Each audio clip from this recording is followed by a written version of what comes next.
You ever been told, judge not, lest ye be not judged? Yeah, me too.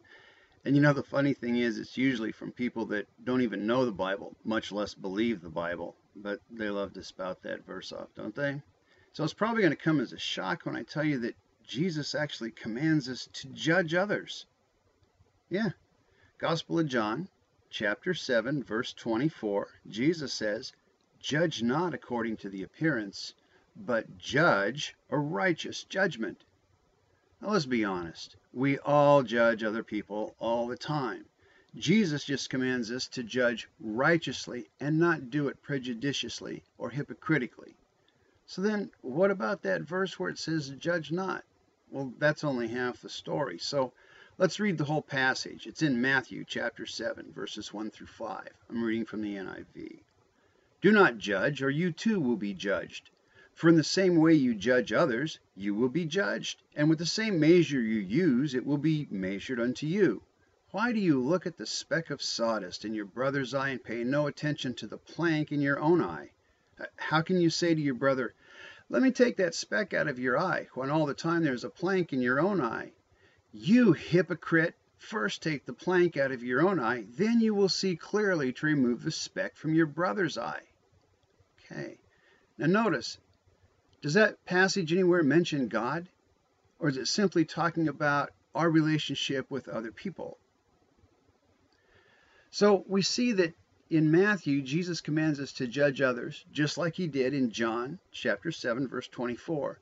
But we're to judge others without being hypocrites. That's why he says, ye hypocrite, first take that plank out of your own eye. Then you can see to take the speck out of your brother's eye. So judge not is about you judging other people, and in return, how those other people are going to judge you. You cannot take the first two words, judge not, and say, well, that part refers to man, but the next four words, lest you be judged, refer to God. You can't split it and say this half is man and this half is God. Let me prove it to you, okay? I don't judge God, therefore people don't judge me.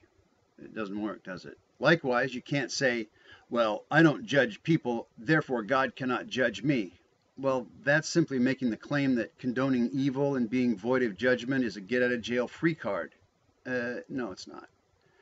So there's a great Greek scholar, and his name is Kenneth Wuest, W-U-E-S-T. And I say that because his books on Bible translation are a great resource for those of us who don't actually read Greek, but we want to know what the Greek says.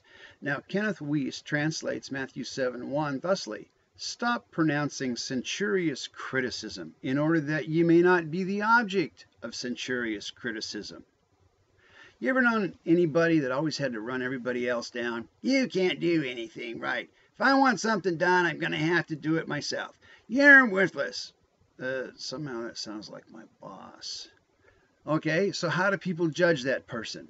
Don't listen to him. He's Mr. Negative. He never has anything good to say. See how that works? Exactly how that person judges others is exactly how others judge him. So my point is, the next time somebody says, the Bible commands us not to judge, we're supposed to be void of judgment and condone wickedness and debauchery, just remember John 7:24, where Jesus commands us to judge others, but to do it righteously and without hypocrisy.